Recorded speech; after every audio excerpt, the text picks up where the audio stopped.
The Perseus, a large frigate gunship that is manufactured by RSI. This ship has two massive size 7 turrets labelled as sub-capital slayers, and 20 sized 5 torpedoes, making it perfect for engagements with large or sub-capital ships.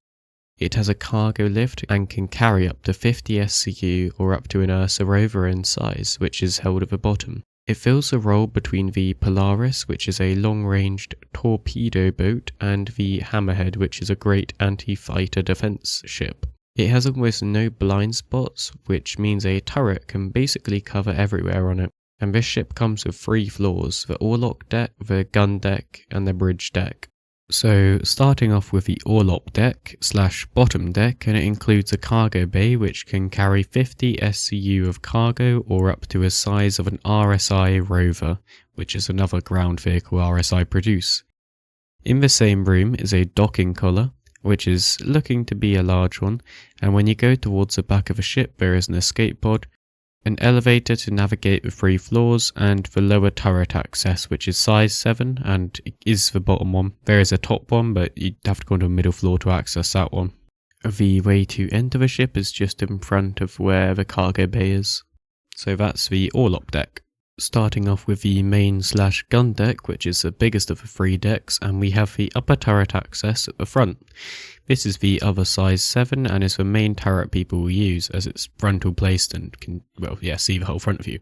If you go back from this, you enter into the torpedo room, which is where you can view and manage your 20 sized 5 torpedoes. These are fired by the pilot. Just into the room behind is 2 escape pods facing each other, and if you have a look going just a bit further back towards the back of the ship a little, you can see we kind of have a bridge going across the main cargo room connecting the main deck to the cargo room.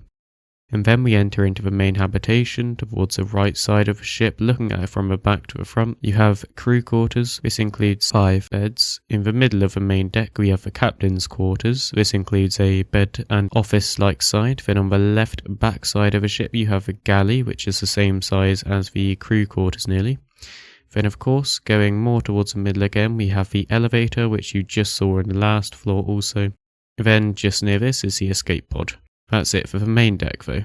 Starting off with the bridge deck, and if you go towards the front of the ship and you have the bridge.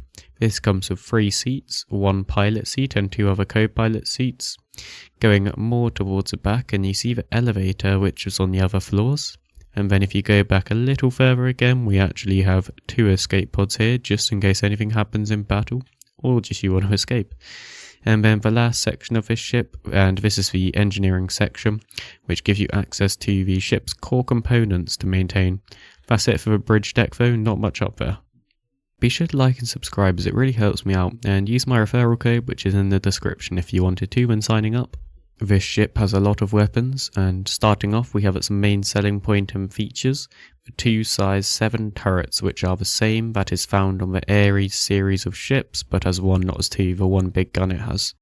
Take into account that the Redeemer has the big turret and that is only size 5 compared to this size 7 turret, and that's strong on its own. One of the sized 7s are at the front on the top, which I would say is the main one people use, and you gain access using the main deck or middle deck. And the other is seen on the bottom deck of a ship, which you can access through the, bottom deck. This is supposed to also have customizable ammo types like high explosive or armor piercing, and the list goes on. It's all depending on what you want to use it for. The pilot can control the torpedoes, and of these it gets 20 size 5 torpedoes. Because of their size, they're torpedoes, not missiles, and these are split into 2 sets of 10. For reference, this is the same size as seen on the Vanguard Harbinger and the Gladiator ships that are already in the game if you wanted a reference. This is the Stalker 5s and deal a load of damage.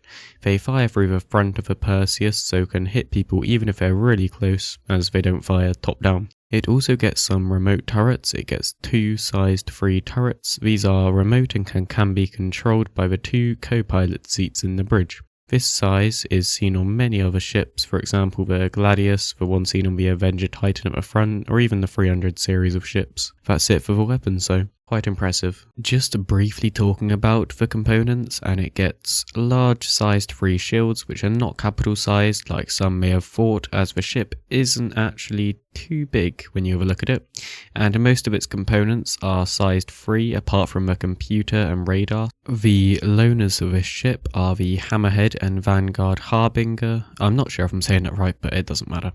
And the price of this ship is as seen on screen now, which was taken from this recent IAE as of November 2023, and it includes the 20% tax, so it would be cheaper if you bought it with store credits or war bond.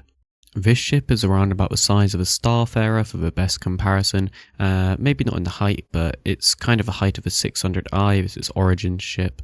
It's actually smaller than you would think for a ship like this would be, but it does make sense and it actually fits quite nicely into that size category and looks really, really cool. So that's it for the ship overview, and in my opinion this is a great ship and I'm really looking forward to the development of it, as it seems that they might be working on it actually quite shortly, but don't take my word for that, as they might not be. But anyway, thanks for watching and I hope you enjoyed the video, and that's me, Duffer, out.